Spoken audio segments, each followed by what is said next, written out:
प्रणिपात। स्वागत है आप सभी का हमारे YouTube channel decoding Indian culture and mythology पे। अगर अभी तक आपने हमारे चैनल को सब्सक्राइब नहीं किया है तो जल्दी से सब्सक्राइब कर लीजिए। सब्सक्राइब करते वक्त बेल आइकन को क्लिक करना बिल्कुल भी मत भूलिएगा, जिससे कि हमारे लेटेस्ट एपिसोड्स की नोटिफिकेशंस आप तक पहुंचे सबसे पहले। और साथ ही अगर आज का हमारा ये लेटेस्ट एपिसोड आपको पसंद आता है तो इसे लाइक और शेयर करना भी बिल्कुल मत भूलिएगा। और कमेंट सेक्शन में भी अपने कमेंट्स के जरिए अपने सुझाव और अपनी प्रतिक्रियाएं हमें ज़रूर बताइएगा। तो दोस्तों, चलिए शुरू करते हैं हम अपना आज का ये लेटेस्ट एपिसोड, जिसमें आज हम चर्चा करने वाले हैं, बात करने वाले हैं एक बहुत ही विशेष पर्व के बारे में, जिसे हम जानते हैं आमलकी एकादशी के नाम से। जी हाँ दोस्तों, हिंदू धर्म में वैसे तो एकादशी का विशेष महत्व माना ही जाता है और एकादशी को सभी व्रतों में सर्वोत्तम भी मानते हैं। हिंदू पंचांग के अनुसार फाल्गुन मास में शुक्ल पक्ष एकादशी को आमलकी एकादशी का व्रत रखा जाता है। इसे आंवला एकादशी के नाम से भी जानते हैं। इस दिन आंवले के पेड़ की विधि विधान से पूजा की जाती है, जिसके पश्चात सभी लोग उपवास रखते हैं। धार्मिक मान्यताओं के अनुसार ये व्रत व्यक्ति को रोगों से मुक्ति दिलाने वाला माना जाता है। और चलिए अब हम बात करते हैं इस आमलकी एकादशी के शुभ मुहूर्त के बारे में। तो इस एकादशी की तिथि का प्रारंभ हो जाएगा 24 मार्च को, यानी कि आज के दिन सुबह 10:23 से, और इसकी तिथि समाप्त होगी अगले दिन यानी कि 25 मार्च को सुबह 9:47 पे।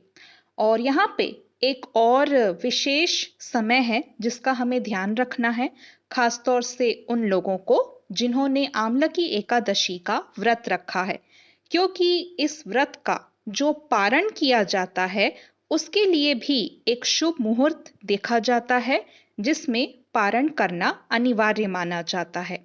तो उस पारण का जो समय है वो है अगले दिन का, यानी कि 26 मार्च का सुबह 6:18 से सुबह के 8:21 तक। तो ये पारण का समय है जिसमें आप अपना व्रत खोल के उसका पारण कर सकते हैं।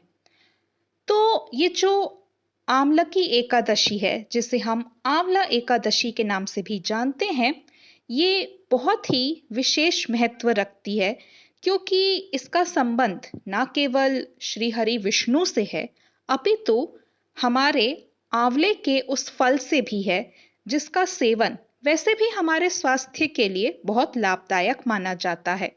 और इससे ये जो आमलकी एकादशी है ये बहुत ही गहराई से जुड़ी हुई है।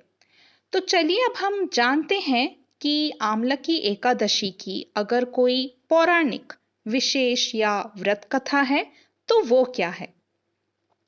विष्णु पुराण के अनुसार एक बार भगवान विष्णु के मुख से चंद्रमा के समान प्रकाशित बिंदु प्रकट होकर पृथ्वी पर गिर गया। उसी बिंदु से आमलक अर्थात आंवले के महान पेड़ की उत्पत्ति हुई। भगवान विष्णु के मुख से प्रकट होने वाले आंवले के वृक्ष को सर्वश्रेष्ठ कहा जाता है। इस फल के महत्व को बताते हुए कहा जाता है कि इस फल के स्मरण मात्र से ही रोगों एवं सभी प्रकार के ताप का नाश होता है एवं शुभ फलों की प्राप्ति भी होती है। यह फल भगवान विष्णु जी को अत्यधिक प्रिय है। इस फल को खाने से 3 गुना शुभ फलों की प्राप्ति होती है। और इसके अलावा आमलकी एकादशी से जुड़ी हुई एक नहीं, 2 नहीं, अपितु 3 छोटी छोटी सी अन्य पौराणिक कथाएं भी हैं, जिनका हम यहाँ पे आपसे वर्णन करने वाले हैं। तो चलिए अब हम आगे बढ़ चलते हैं उस दूसरी पौराणिक कथा की तरफ, जो कि जुड़ी हुई है इस आमलकी एकादशी से।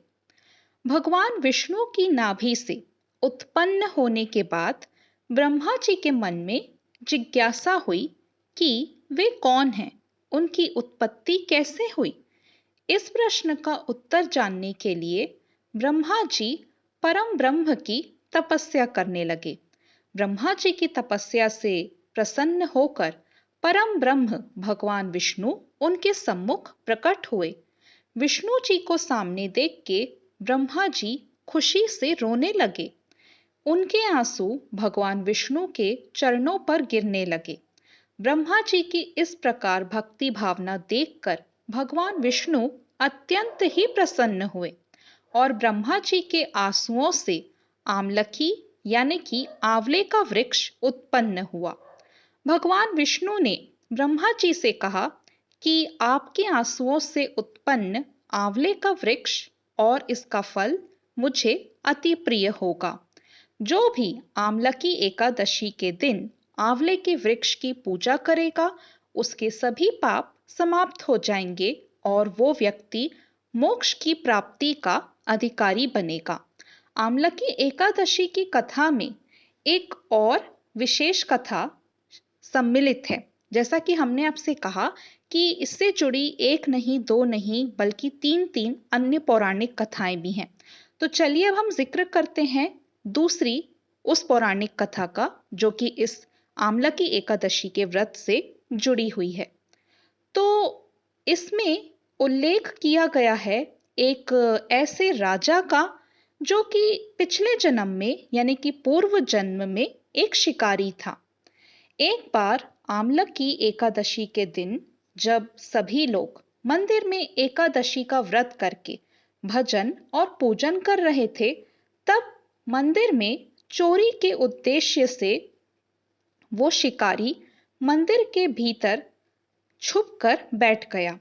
मंदिर में चल रही पूजा अर्चना देखते हुए वह लोगों के जाने का इंतजार करने लगा। अगले दिन सुबह हो जाने पे वही शिकारी वापस अपने घर चला गया। इस तरह अनजाने में शिकारी से आमलकी एकादशी का व्रत पूर्ण हो गया। कुछ समय बाद उसी शिकारी की मृत्यु हो गई और उसका जन्म एक बहुत ही बड़े राज परिवार में हुआ। तो यहाँ पे एक और कथा है जो कि आमलकी एकादशी से जुड़ी हुई है, और इस कथा का वर्णन करने के बाद फिर हम बात करेंगे आमलकी एकादशी का अगर कोई विशेष पूजन का जो तरीका है या फिर अगर उसकी कोई विधि है तो वो क्या है। लेकिन उससे पहले एक और विशेष कथा भी हम यहाँ पे आपसे जरूर कहना चाहेंगे, जो कि जुड़ी हुई है इस आमलकी एकादशी से। प्राचीन काल में चित्रसेन नामक एक राजा राज्य किया करता था। उसके राज्य में एकादशी व्रत का बहुत ज्यादा महत्व था और सभी प्रजाजन सदैव ही एकादशी का व्रत रखा करते थे। वहीं राजा की आमलकी एकादशी के प्रति श्रद्धा बहुत ज्यादा थी। एक दिन राजा शिकार करते हुए जंगल में बहुत दूर निकल गए। तभी कुछ जंगली और पहाड़ी डाकुओं ने राजा को घेर लिया। इसके बाद डाकुओं ने शस्त्रों से राजा पर हमला कर दिया, मगर देव कृपा से राजा पर जो भी शस्त्र चलाए जाते वो पुष्प में बदल जाते। डाकुओं की संख्या अधिक होने से राजा संज्ञाहीन होकर धरती पर गिर गए। तभी राजा के शरीर से एक दिव्य शक्ति प्रकट हुई और उसने समस्त राक्षसों को मार दिया और उसके बाद वो अदृश्य हो गई। जब राजा की चेतना लौटी, उन्होंने सभी राक्षसों को मरा हुआ पाया। यह देख राजा को आश्चर्य हुआ कि इन डाकुओं को किसने मारा। तभी आकाशवाणी हुई, हे राजन, यह सभी राक्षस तुम्हारे आमलकी एकादशी का व्रत करने के प्रभाव से मारे गए हैं। तुम्हारी देह से उत्पन्न आमलकी एकादशी की वैष्णवी शक्ति ने इनका संहार किया है। इन्हें मारकर वो शक्ति पुनः तुम्हारे शरीर में प्रवेश कर गई। यह सुनकर वो राजा बहुत ज्यादा प्रसन्न हुआ और वापस लौट के उसने अपने सभी रा, राज्य के लोगों को इस आमलकी एकादशी का महत्व बताया और उस घटना का भी जिक्र किया जिसकी वजह से उसका आमलकी एकादशी पे जो विश्वास था वो और भी ज्यादा प्रगाढ़ हो गया, यानी कि मजबूत हो गया। तो दोस्तों, इस प्रकार से कुल मिला के हमने आपको एक नहीं, दो नहीं, तीन नहीं, अपितु 4 पौराणिक कथाएं सुनाई हैं, छोटी छोटी सी पौराणिक कथाएं जो कि जुड़ी हुई हैं इस आमलकी एकादशी के व्रत से, जिन्हें आप इसकी व्रत कथा भी कह सकते हैं और इससे जुड़ी हुई पौराणिक और विशेष कथा के नाम से भी संबोधित कर सकते हैं। चाहे नाम जो भी हो, पर हर कथा का महत्व अपने आप में ही बहुत ज्यादा है, जिससे कि हम इस आमलकी एकादशी के जो फायदे हैं उन्हें समझ सकते हैं। और खासतौर से आमलकी एकादशी का इतना ज्यादा महत्व ही क्यों है, भगवान विष्णु से ये किस प्रकार से जुड़ी हुई है, आंवले से किस प्रकार से जुड़ी हुई है, ये सब हम बहुत अच्छे से समझ पाते हैं इन पौराणिक कथाओं के माध्यम से। और जैसा कि हमने आपसे कहा था कि इसके पश्चात हम ये समझने की कोशिश करेंगे कि अगर इसकी कोई पूजन विधि है तो वो क्या है, और उस पूजन विधि के हिसाब से हमें किस प्रकार इस व्रत का पालन करना चाहिए और किस प्रकार से अपनी पूजा जो है उसे संपन्न भी करना चाहिए। तो चलिए जानते हैं हम उस पूजन विधि के बारे में, जिसका पालन करके आप सफलतापूर्वक अपना आमलकी एकादशी का जो व्रत है वो पूर्ण कर सकते हैं। जो भी मनुष्य आमलकी एकादशी का व्रत करने का निर्णय लेते हैं, वो ये सुनिश्चित करें कि एक दिन पहले ही वो रात के समय भगवान विष्णु का ध्यान करके सोने जाएं, और जब वो दूसरे दिन सुबह उठते हैं तो जल्दी ही सभी कामों से निवृत्त होकर पूजा स्थल पर भगवान विष्णु की प्रतिमा या फिर मूर्ति को स्थापित करें। इसके बाद प्रतिमा के सामने हाथ में तिल, कुश, सिक्का और जल लेकर ये संकल्प कीजिए कि मैं भगवान विष्णु की प्रसन्नता एवं मोक्ष की कामना से आमलकी एकादशी का व्रत रखता हूँ या रखती हूँ। मेरा यह व्रत सफलतापूर्वक पूरा हो, इसके लिए श्री हरि मुझे अपनी शरण में रखें। और ये कहने के पश्चात इस विशेष मंत्र का जाप अवश्य करें, जो कुछ इस प्रकार से है। मम कायिक वाची मानसिक सांसर्गिक पातको पात दुरित क्षय पूर्वक श्रुति स्मृति पुराणोक्त फल प्राप्तिये श्री परमेश्वर प्रीति कामनाए आमलकी एकादशी व्रतमहम करिष्ये। इसके बाद भगवान विष्णु की षोडशोपचार पूजा करें। फिर आंवले के वृक्ष की पूजा कीजिए। इसके लिए सबसे पहले वृक्ष के चारों ओर की भूमि को साफ करें और उसे गाय के गोबर से पवित्र कीजिए। पेड़ की जड़ में एक वेदी बनाकर उस पर कलश स्थापित कीजिए। इस कलश में देवताओं, तीर्थों एवं सागर को आमंत्रित कीजिए। कलश में सुगंधी और पंचरत्न रखें। इसके ऊपर 5 तरह के वृक्षों के पत्ते रखें। फिर दीप प्रज्वलित करें। कलश पर श्रीखंड चंदन का लेप करें और उसको वस्त्र पहनाएं। अंत में कलश के ऊपर भगवान विष्णु के छठे अवतार परशुराम की मूर्ति स्थापित कीजिए और विधिवत रूप से परशुराम जी की पूजा कीजिए। रात में भागवत कथा व भजन कीर्तन करते हुए प्रभु का स्मरण कीजिए।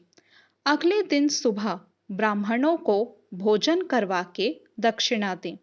साथ ही भगवान परशुराम की मूर्ति सहित कलश ब्राह्मण को भेंट करें और इसके बाद आप स्वयं भोजन कीजिए। हिंदू मान्यताओं के अनुसार आमलकी एकादशी का व्रत अत्यंत ही फलदायी माना जाता है।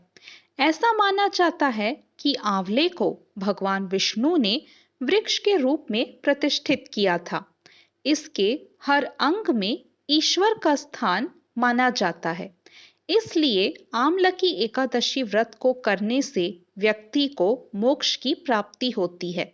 शास्त्रों के अनुसार आमलकी एकादशी के दिन आंवले का सेवन करना अत्यंत ही शुभ एवं लाभकारी माना जाता है। जब भगवान विष्णु ने इस वृक्ष की उत्पत्ति की, उसी समय उन्होंने ब्रह्मा, देवता, गंधर्व, यक्ष, राक्षस और दानवों की भी उत्पत्ति की। तब सभी उस दिव्य पौधे के पास गए। उसे देख के सभी हैरान थे, क्योंकि इससे पहले वो ऐसे किसी भी पौधे के बारे में नहीं जानते थे। तभी आकाशवाणी हुई कि ऋषियों, यह पौधा समस्त पौधों में श्रेष्ठ आमलक है, जो कि भगवान विष्णु को अत्यंत प्रिय है। यही नहीं, आंवले के स्मरण मात्र से ही गोदान का पुण्य मिलता है। स्पर्श करने से 2 गुना पुण्य मिलता है। और वहीं अगर आप आंवले के इस दिव्य फल का सेवन करते हैं तो आपको 3 गुना अधिक पुण्य प्राप्त होता है। आंवले के वृक्ष को पापों को हरने वाला माना जाता है। कहा जाता है कि इसके मूल में भगवान विष्णु, ब्रह्मा और भगवान भोलेनाथ, इन तीनों का ही निवास है। शाखाओं में मुनि, टहनियों में देवता, पत्तों में वसु और फलों में सभी प्रजापति निवास करते हैं। इसलिए जो भी इस आंवले के पौधे या फिर वृक्ष की पूजा करते हैं, उन्हें भगवान विष्णु के साथ साथ अन्य सभी देवी देवताओं की भी कृपा भरपूर प्राप्त होती है। तब सभी ने उस आकाशवाणी से पूछा कि आप कौन हैं? तो आवाज आई कि जो भूतों के ज्ञाता तथा वर्तमान एवं भविष्य का कर्ता है, जो अदृश्य अवस्था में हर जगह व्याप्त है, मैं वही विष्णु हूँ। और इतना सुनने के बाद सभी ने उस आकाशवाणी को प्रणाम किया। भगवान विष्णु ने प्रसन्न होकर सभी से वरदान मांगने को कहा। इस पर सभी ऋषियों ने कहा कि यदि आप प्रसन्न हैं तो कोई ऐसा तरीका बताइए जिससे स्वर्ग और मोक्ष की प्राप्ति सुनिश्चित हो जाए। इसके बाद भगवान विष्णु ने कहा कि फाल्गुन माह में शुक्ल पक्ष की एकादशी को आमलकी एकादशी का व्रत जो कोई भी करेगा, उसकी सभी मनोकामनाएं अवश्य पूरी होंगी। तो दोस्तों, ये जो एक अत्यंत ही विशेष एकादशी है, आमलकी एकादशी, ये केवल इसी नाम से नहीं अपितु एक और नाम से भी जानी जाती है, जिसे हम कहते हैं रंग भरी एकादशी। जी हाँ दोस्तों, जिस प्रकार आमलकी एकादशी जुड़ी हुई है भगवान विष्णु, ब्रह्मदेव और अन्य सभी देवी देवताओं से, उसी प्रकार इसका जो दूसरा नाम है रंग भरी एकादशी, ये नाम जुड़ा हुआ है महादेव और मां पार्वती से। पुराणों के अनुसार रंग भरी एकादशी अर्थात आमलकी एकादशी के दिन न केवल आंवले के पेड़ की उपासना की जाती है, अपितु इस दिन श्री हरि तथा महादेव की भी उपासना का विधान है। इसलिए इस एकादशी को आमलकी के साथ साथ रंग भरी एकादशी के नाम से भी जाना जाता है।